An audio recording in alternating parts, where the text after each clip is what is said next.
Muy bien, ahora estamos con clase 17.3. 17.3, renovarán su arrepentimiento. Renovarán su arrepentimiento. Vamos a dividir esta clase en 3 puntos. Comparto el bosquejo con vosotros. Ahí está, número 1, las caídas, que estamos aquí desarrollando el tema de la perseverancia de los santos. Pero bueno, nuestra perseverancia no niega nuestra lucha con el pecado. Seguiremos tristemente cayendo. Número 2, las consecuencias de nuestras caídas como cristianos. No perderemos nuestra salvación, pero sí tendremos que enfrentar ciertas secuelas, consecuencias, resultados. Y número 3, la renovación. Veremos aquí que los verdaderos creyentes renovarán su arrepentimiento, como indica el título de esta clase 17.3, Confesión de Londres 1689. Empezamos con el primer punto, leyendo las primeras líneas. Capítulo 17, artículo 3, dice: Y aunque los santos, por medio de la tentación de Satanás y del mundo, la prevalencia de la corrupción que queda en ellos y el descuido de los medios para su preservación, caigan en pecados graves y por un tiempo permanezcan en estos, hasta ahí. Así que, aunque los santos caigan en pecados graves y por un tiempo permanezcan en estos. Aquí vamos a hablar de las caídas de los creyentes. Y en este punto, 17.3, la confesión se está preguntando por la relación entre la preservación del creyente y el pecado en su vida. Si el cristiano peca, ¿qué pasa con él? ¿Pierde su salvación? Pues a la luz de la anterior clase, 17.2, nos dimos cuenta de que hay 6 factores que no permiten que el cristiano pierda su salvación. 1, el decreto eterno. 2, el amor inmutable del Padre. 3, la suficiencia sacerdotal de Jesucristo. 4, el juramento divino. 5, la obra del Espíritu. Y número 6, la naturaleza del pacto de gracia. O sea, tenemos que decir 6 veces que no, la salvación no se puede perder. Entonces, si el cristiano no puede ser condenado por sus pecados, los pecados cometidos después de su nuevo nacimiento, ¿qué pasará con él? Bueno, como acabo de decir, no puede ser condenado. No obstante, sí puede caer en pecados e incluso en pecados graves. Y en el segundo punto de esta clase veremos ciertas consecuencias, ciertas secuelas. Ahora, ¿por qué? ¿Cómo es que el cristiano sigue cayendo? ¿Por qué sigue militando contra el pecado, a veces perdiendo batallas? ¿Por qué? Pues según la confesión, tenemos 3 grandes enemigos.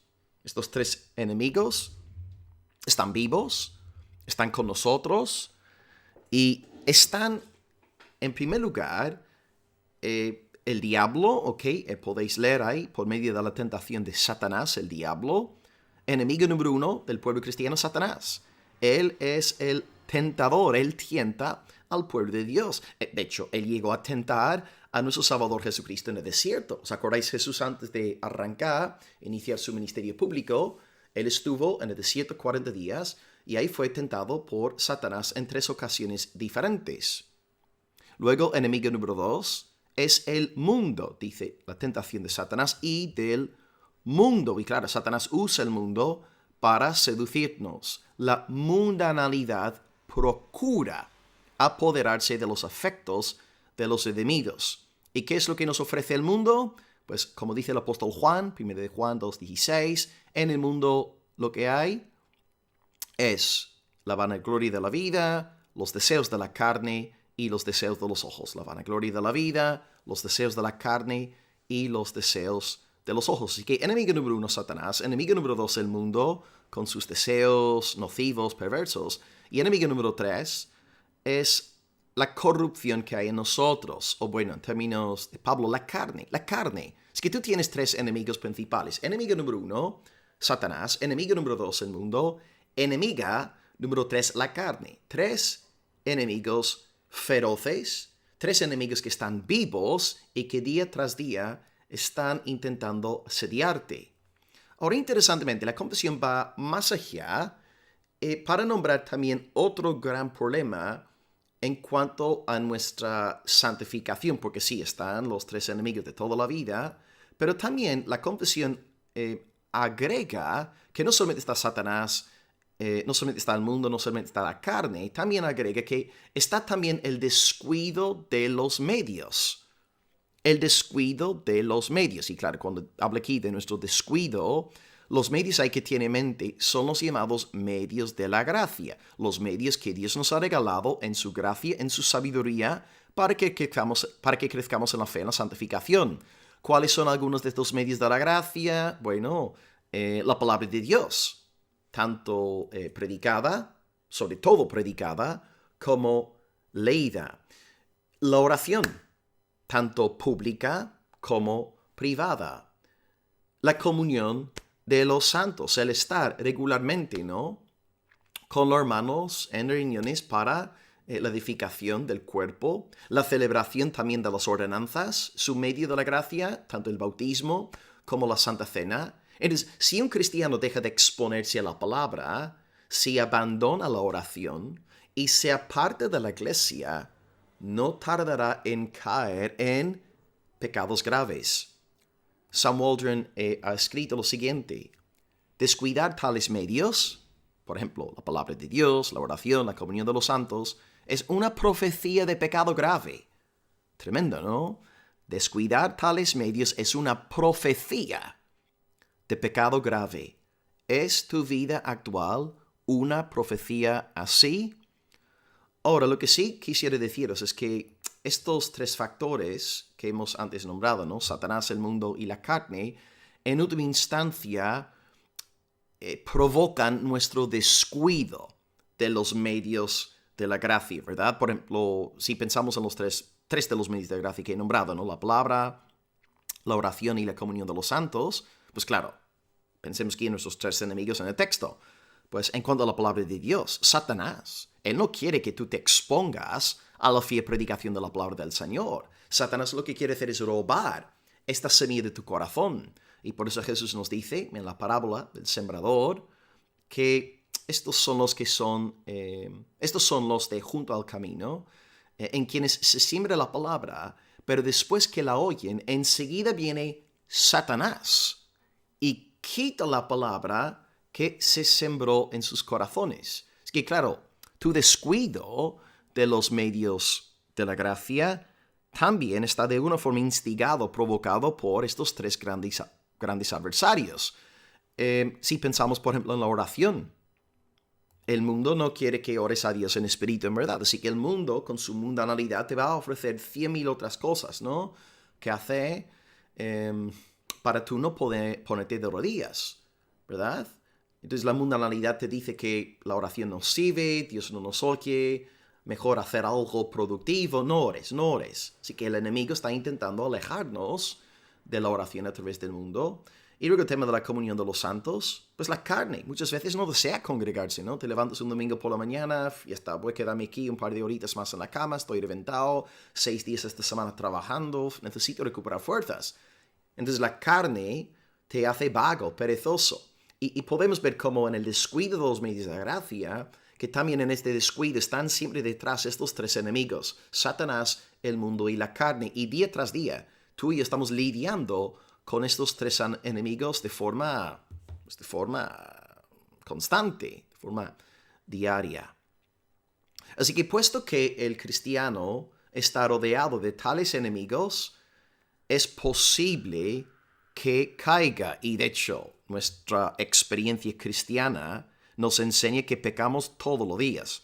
Si a lo mejor no pecamos, digamos, de forma abierta, pública, sí, en nuestro corazón, nuestros pensamientos, ¿no? A veces con la lengua también. Por supuesto, Dios nos va santificando, pero todos luchamos y estaremos en esta guerra hasta el día final.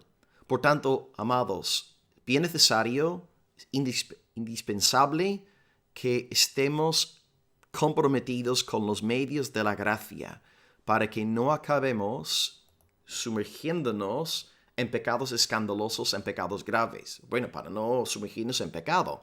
Y dicho sea de paso, el descuidar en nuestra pereza los medios de la gracia ya es pecado.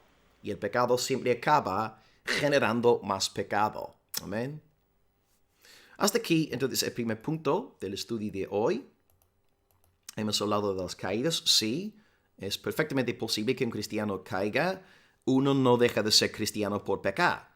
Porque si uno dejara de ser cristiano por pecar, ningún cristiano sería creyente hoy a finales del día. O sea, sí pecamos, pero el pecado ya no nos puede condenar. Estamos en el pacto de gracia, pero ahora vamos a ver que si pecamos habrá consecuencias. Por supuesto, si hay pecado y no hay arrepentimiento, si no confesamos nuestro pecado, habrá. Dios no lleva la vara en vano. Dios no la sostiene en vano. Número 2, las consecuencias. Las consecuencias de nuestras caídas. Por un lado, debo decir aquí, antes de empezar este segundo punto, que el cristiano no puede ser condenado por el pecado. Jesucristo es nuestro sacerdote. Él tomó el 100% de nuestros pecados sobre sus hombros. El Señor cargó en él el pecado de todos nosotros. No podemos ser condenados. Pero sí podemos ser fuertemente castigados por nuestros pecados. Y aquí la confesión ahora va a nombrar 8 resultados, consecuencias, secuelas de caídas en nuestras vidas. ¿Ok, hermanos? Así que si nos fijamos aquí en la lectura, voy a leer el segundo pasaje de hoy. Vamos a ver aquí 8 secuelas, 8 resultados, 8 consecuencias. Por lo cual, o sea, cuando un cristiano cae, cuando cae en un pecado no escandaloso, no hay arrepentimiento, no... este cristiano, 1, incurre en el desagrado de Dios. 2, contrista al Espíritu. 3, llega a tener sus virtudes dañadas. 4, llega a tener sus consuelos dañados. 5, su corazón se endurece. 6, su conciencia sufre heridas. 7, lastima y escandaliza a otros. Y 8, trae juicios temporales sobre sí mismo. Ahí tenéis 8 consecuencias, 8 posibles escuelas de nuestros pecados.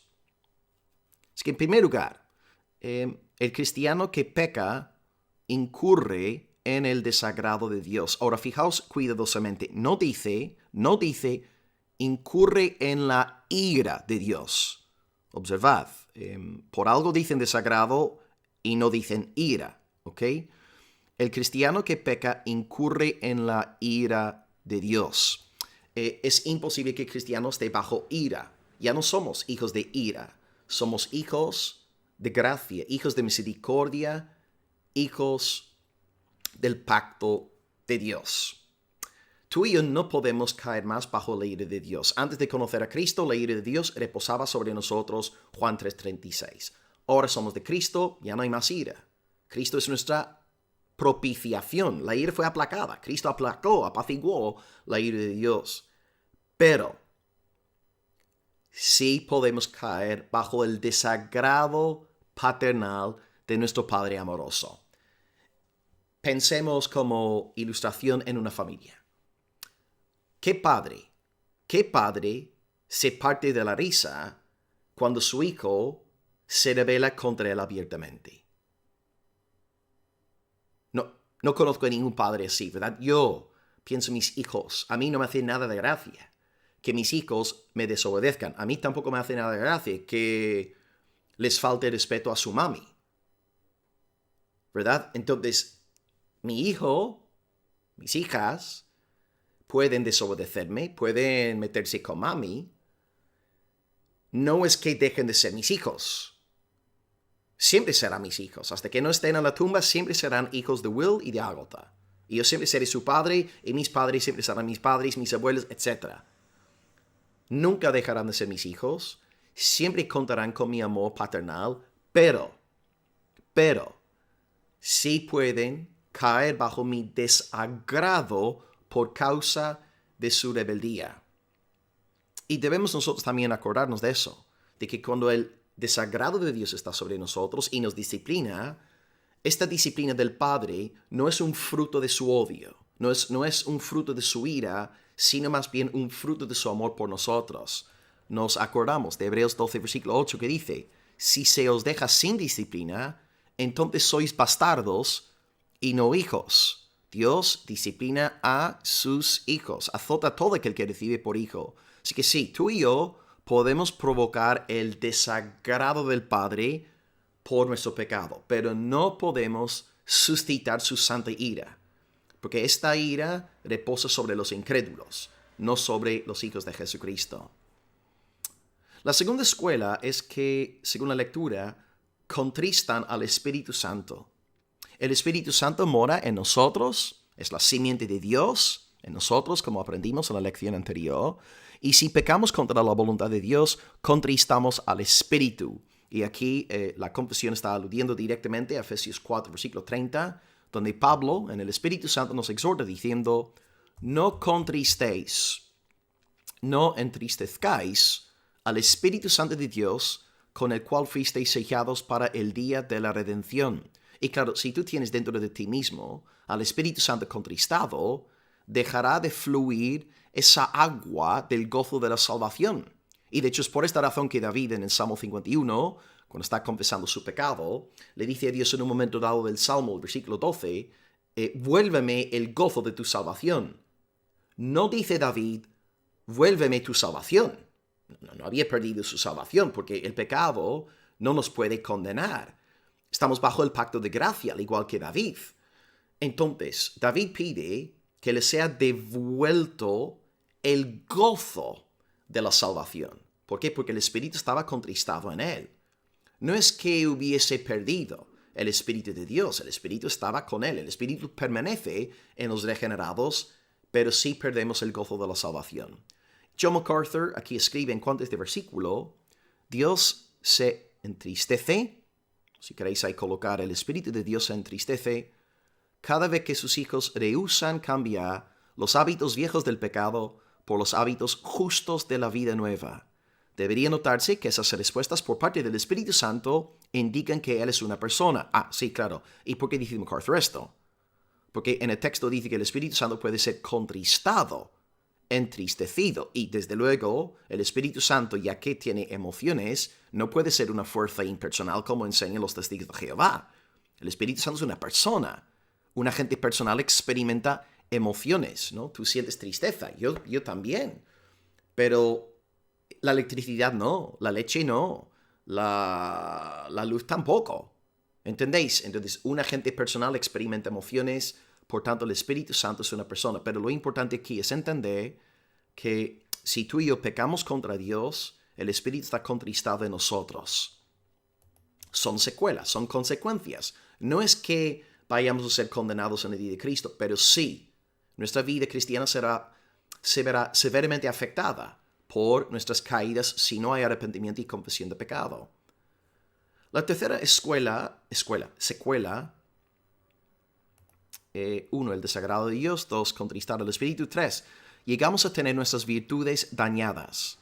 Virtudes dañadas, y esto es, bueno, perfectamente lógico, es lógico que sea así, porque claro, al tú no cultivar lo bueno, las virtudes del Espíritu, pues te entregas a lo malo, cultivas lo malo. Así que en vez de glorificar a Dios mediante el fruto del Espíritu, amor, gozo, paz, paciencia, benignidad, bondad, etc., en vez de tú cultivar el fruto, pues a través de tu pecado estás avivando al viejo hombre, dañando así a tus virtudes. Bueno, mejor dicho, las virtudes del Espíritu Santo en ti. Así que el pecado también te afecta en ese sentido moral. Y ligado a esto, número 4, también llegas a tener tu consuelo dañado. Así que desagrado de Dios. 2, el espíritu contristado. 3, virtudes dañadas. 4, consuelos dañados.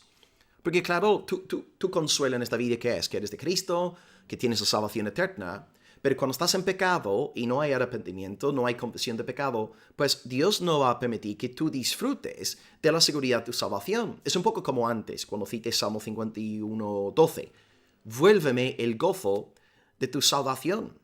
Joel Beeke nos escribe lo siguiente. Tenéis aquí 2 citas en una sola diapositiva. La primera cita de Joel Beeke. La lección es obvia. El cristiano no puede disfrutar de altos niveles de seguridad mientras persiste en bajos niveles de obediencia. ¿Veis? Job aquí no está diciendo que, bueno, para ganar nuestra salvación, para ganar la salvación eterna hay que ser muy obediente. No, pero sí está diciendo que no vamos a tener seguridad de la salvación si nuestro nivel de obediencia está en un estado bajo, ¿verdad? Y luego el puritano Anthony Burgess, él nació en 1600 y murió en el 1663. Anthony Burgess dice algo parecido: es indigno quejarse de la pérdida del favor y la seguridad de Dios si todos tus deberes y actuaciones son descuidados y marchitos. O sea, más de lo mismo. Dios no va a permitir que un hijo suyo esté con la seguridad de la salvación si está persistiendo en el pecado, si está en un camino de pecado sin arrepentirse. Es que es una secuela, un resultado, una consecuencia de nuestro pecado. Dios nos quita la seguridad de la salvación. No nos quita la salvación, pero sí quita esa seguridad de la salvación, ya que su espíritu desde dentro nos estará azotando hasta que no hagamos las paces con Dios. Secuela número 5. El corazón se endurece. Empezamos a perder nuestra sensibilidad espiritual. Nuestros afectos piadosos se congelan. Ya no tenemos ganas de sumergirnos en la palabra, ya no queremos orar, y en lugar de acercarnos a Dios en una actitud de confesión y humildad, deseamos mantenernos lejos de Él en la oscuridad. Y nuestro corazón se va endureciendo, enfriándose. Pero gracias a Dios, como veremos un poco más adelante, finalmente el Señor se encargará de restaurarnos. Debemos, hermanos, siempre ser rápidos para confesar nuestro pecado. El momento que pensemos lo que sea: Señor, perdóname. Señor, límpiame por la sangre de Jesús. Siempre enseguida, confesando todo, manteniendo la conexión con el cielo. No permitir, no acumular. No dar vueltas al pecado en nuestras mentes ni en nuestras vidas. Debemos andar con el corazón bien blandito, abierto delante de Dios, y no permitir que el corazón se endurezca. Y luego, también, que tiene bastante que ver con el corazón endurecido, luego, sexta secuela es la conciencia herida. La conciencia herida. Cuando un cristiano está en un patrón de pecado sin arrepentimiento, puede dejar de ver lo malo tal y como es. Puede dejar de juzgar lo malo como algo sumamente pecaminoso. Ya no percibe lo bueno como deseable y deleitoso. Pierde su discernimiento a nivel moral. Y Juan Calvino habló sobre esta condición diciendo lo siguiente, aquí cito al francés: advirtamos con atención que una mala conciencia siempre irá acompañada de tormento, angustia y ansiedad. Hay muchos cristianos, tristemente, hermanos, tristemente, hay muchos cristianos que viven en tormento, angustia y ansiedad, porque hay pecado, porque no están viviendo en el gozo del Espíritu, no están en obediencia ante Dios. Y por tanto, por su mala conciencia, hay tormento, angustia y ansiedad por dentro. Si queremos disfrutar de verdadera paz, tengamos una buena conciencia y hagamos lo correcto. No esperemos tener paz cuando huyamos de la presencia de Dios. Esta cita, por cierto, está en este excelente libro que he estado leyendo con mi esposa este año. Nos quedan, ya estamos en el mes de diciembre, vamos adelantados, ¿no? Pero esta serie es buenísima, ¿no? 365 días con Calvino, tiene también 365 días con J.C. Ryle, con George Whitefield y con Jonathan Edwards. Así que hemos leído este libro este año, buenísimo. Pero en efecto, lo que está diciendo Calvino, la conciencia herida siempre va a producir en nosotros angustia y ansiedad. Son resultados, consecuencias de nuestro pecado. No vamos a ser condenados, pero nuestra vida se amarga a través de la influencia maligna y perversa de la iniquidad. La penúltima, séptima nombrada por la confesión es que podemos llegar a lastimar y escandalizar a la gente. ¿Okay? Lastimar sobre todo a los creyentes, a los demás hermanos que sufren cuando ven a un creyente en su iglesia en pecado, sobre todo un gran líder. Si es un predicador famoso, esto destruye, ¿no? Nos lleva al abatimiento a todos. y luego escandaliza a los incrédulos. Porque claro, Dios en su gracia común, Él permite que los no creyentes, que los no regenerados, tengan convicciones morales, ¿no? Todos los hijos de Adán y Eva creen en el bien y en el mal, en lo bueno, en lo malo. Ahora, no tienen la conciencia dirigida por el Espíritu, pero sí creen en estos conceptos a nivel ontológico. Está el bien, está el mal. No todos están de acuerdo en qué constituye lo bueno y qué constituye lo malo, pero estos dos conceptos están en todos los corazones de los seres humanos. Y ya que es así, ya que el no creyente tiene un código ético, pues también puede escandalizarse al enterarse de grandes pecados en las iglesias. Por ejemplo, si un pastor está acostándose con la secretaria, si un diácono está robando los fondos, si yo qué sé, ¿entendéis? ¿No? Las cosas que van saliendo en las noticias una y otra vez. Y esto produce el cumplimiento entre nosotros de Romanos. Ay, el texto no está aquí escrito. Bueno, os digo el texto porque lo tengo memorizado, no está ahí, ¿no? No, bueno, Romanos 2:24 que dice: por causa de vosotros, el nombre del Señor es blasfemado entre los gentiles, ¿no? Por causa de vosotros, el nombre del Señor es blasfemado. Y de hecho hubo un caso muy concreto en Corinto, un pecado tan escandaloso, que Pablo dice en 1 Corintios 5:1, que se oye que hay entre vosotros fornicación, y tal fornicación cual ni aun se nombra entre los gentiles. Y Pablo estaba condenando el pecado de un hombre de esa iglesia que estaba literalmente acostándose con la mujer de su padre. Y ves que Pablo dice que hasta el mundo estaba escandalizado porque ellos tenían un código moral. Ciertamente los corintios en el primer siglo eran muy asquerosos. Y de hecho el nombre de la ciudad Corinto se había convertido en un verbo corintizar, y corintizar significa eso, tener relaciones de adulterio, fornicación, pecado sexual, pero hasta ellos, los corintios, veían mal que un hombre estuviera acostándose con su madrastra. Y todo esto produce escándalos en el mundo y la gente se burla del Señor nuestro Dios. Así que por esta razón también debemos guardarnos, debemos alejarnos de caminos de pecado para no provocar que la gente de nuestra comunidad aquí en Almería se burle del Señor, se mofe de Dios, fijándose en su pueblo. Y luego finalmente número 8, la octava secuela es que los cristianos rebeldes traen juicios temporales sobre sí mismos. Fijaos lo que pasó a Sansón.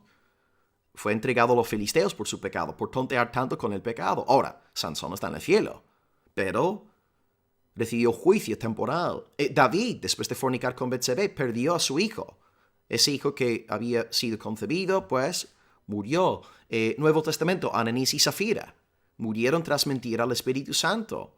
Y luego aprendemos en 1 Corintios 11:30 que algunos hermanos que habían abusado de la cena del Señor, después de abusar de la cena del Señor, tomando indignamente de la cena, produciendo divisiones en el cuerpo y luego atreviéndose a tomar la Santa Cena como señal de unidad, pues se pusieron enfermos y de hecho algunos llegaron a morir.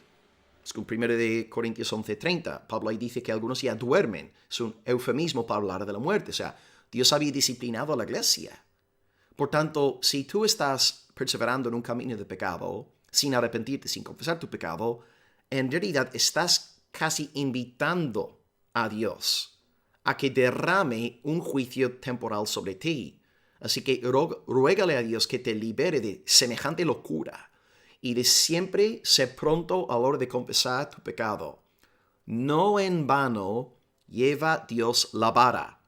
No es un padre negligente. Él nos azotará. Y tristemente, según 1 Corintios 11:30, algunos cristianos llegarán a perder sus vidas, Ananías y Zafira, por haber mentido al Espíritu Santo, por pecados grandes, escandalosos. Nuestro Dios usará la vara si hace falta. Es que podemos hablar entonces, hermanos, de 8 consecuencias. La lista no es exhaustiva, pero 8 consecuencias de nuestros pecados. No podemos ser condenados eternamente, pero sí hay consecuencias temporales. 1, el cristiano que peca desagrada a Dios. 2, contrista al Espíritu. 3, daña sus virtudes. 4, daña su consuelo. 5, endurece su corazón. 6, hiere su conciencia. 7, lastima a otros. Y 8, trae juicios temporales sobre sí mismo. Y finalmente, punto 3 de nuestra clase, aquí está el título de la sesión: renovarán su arrepentimiento. Renovarán su arrepentimiento. Aún así, renovarán su arrepentimiento y serán preservados por medio de la fe en Cristo hasta el fin. Así que gracias a Dios, los cristianos pueden apartarse durante un tiempo. El hijo pródigo puede estar un tiempo lejos de papá, pero no pueden apartarse definitivamente de su Dios. Aquí la confesión alude a un texto que, sí, tiene que ver también con todos nosotros que somos escogidos. Jesús le da una promesa a Pedro. Esto es antes, la promesa es antes de Cristo ser entregado, ¿no?, a los judíos y luego después a los romanos. Y Jesús le dice, Lucas 22, 32, Pedro, he rogado por ti, que tu fe no falte. Y tú, una vez vuelto, confirma a tus hermanos. O sea, Pedro iba a pecar. Pedro iba a cometer un pecado, de verdad, terrible. Iba a negar al Señor de la gloria 3 veces encima. Pero Jesús le dice, mira, he rogado por ti, soy tu sacerdote, por tanto tu fe no faltará. Y una vez vuelto, confirma a tus hermanos. Jesús aquí habla con certeza. No dice Pedro, si decides arrepentirte, pues por favor, confirma a tus hermanos. No dice, tú una vez vuelto. Le está dando la seguridad de que él será renovado, será restaurado, porque es un hijo de Dios. Y luego vemos el cumplimiento de eso en el versículo 61 y también el 62, mismo capítulo, Lucas 22. Vuelto el Señor, miró a Pedro, y Pedro se acordó de la palabra del Señor que le había dicho, antes que el gallo cante, me negarás 3 veces. Y Pedro, saliendo fuera, lloró amargamente. Esas lágrimas fueron lágrimas de un hombre genuinamente regenerado, un hombre de Dios, un siervo del Señor que se aborreció a sí mismo por su pecado. Pero gracias a Dios, Pedro fue restaurado, levantado como un fiel pastor en la primera iglesia. Y fíjate, Dios en su gran bondad permitió que Pedro escribiese 2 cartas del Nuevo Testamento que siguen haciéndonos tanto bien hasta el día de hoy. Y no solamente tenemos las 2 cartas de Pedro, tenemos sus sermones en el libro de los Hechos, que tanto bien hace a la iglesia contemporánea. Así que Dios renovó el arrepentimiento de Pedro, porque Pedro había nacido de nuevo por el poder de lo alto. ¿Volvió Pedro a pecar después de su restauración? Sí. Gálatas 2 nos enseña claramente que Pedro, al menos, volvió a pecar de forma muy grande a nivel público, ya que se apartaba de los hermanos gentiles, dando a entender que hay 2 categorías en el cristianismo. Los cristianos contendentes judías son los peces gordos, y luego están los creyentes gentiles de segunda categoría. Sí, pecó, pero ya que era un creyente, fue llevado de nuevo al arrepentimiento y acabó bien la carrera. Y ahí está el principio para hoy, ¿no, hermanos? No se trata tanto de comenzar bien la carrera. Sí, hay que comenzar bien la carrera, por supuesto. Pero también hay que acabar bien la carrera. Y vale más acabar bien, terminar bien, que comenzar bien, ¿verdad? Así que Dios nos guarde de locuras. Porque recientemente, ¿no?, en el mundo de los Estados Unidos, el año pasado, me acuerdo de un pastor que lleva más de 40 años en el ministerio pastoral, salió dando un consejo horrible a uno de sus feligresas, ¿no?, aconsejando a una abuela de su congregación a que asistiera a la boda gay de su nieto, que les diese encima un regalito. Increíble, ¿no? Un hombre con un ministerio de 4 décadas, fiel, un expositor bíblico, un hombre, vamos, de sana doctrina en grandes conferencias, termina dando un consejo así. Y ahora muchos se van a acordar de su ministerio con este consejo que dio en su último año de ministerio, porque está a punto ahora de jubilarse. Y luego otro escándalo de hace un par de meses en Estados Unidos también, ¿no? Un hombre, un pastor súper conocido, predicador en todas las grandes conferencias, y resulta que estaba teniendo una aventura con una muchacha 5 o 6 años, ¿verdad? Así que, amados, no se trata tanto de comenzar bien, sino de terminar bien. Que Dios nos guarde. Y como he dicho hoy en un par de ocasiones, que seamos siempre prontos para confesar nuestro pecado, no permitir que el pecado more en nosotros, confesarlo todo. Señor, perdóname estos pensamientos. Padre, perdóname estas palabras. Señor, límpiame una vez más con la sangre de Cristo y mantente en comunión con el Señor. Esta es la manera de guardarnos de caer en estas secuelas temporales. Gracias a Dios no podemos ser condenados eternamente porque somos hijos del pacto, pero que Dios nos guarde de vivir en este cristianismo que hemos antes descrito, ¿no? A través de la lista, estos puntos, ¿no? Que Dios nos guarde de caer bajo su desagrado, de contristar al Espíritu, etc. Así que gracias a Dios, estamos bajo su gracia, amén. Y en gratitud por dicha gracia, vivamos en santificación, huyendo del pecado, arrepintiéndonos, confesando todos los pecados que vengan a nuestra mente y que demos así gloria a nuestro Dios. Gracias por el tiempo juntos. Tenéis las preguntas aquí por abajo, como siempre. Abrazos, bendiciones. Hasta luego. Solideo, gloria. Amén.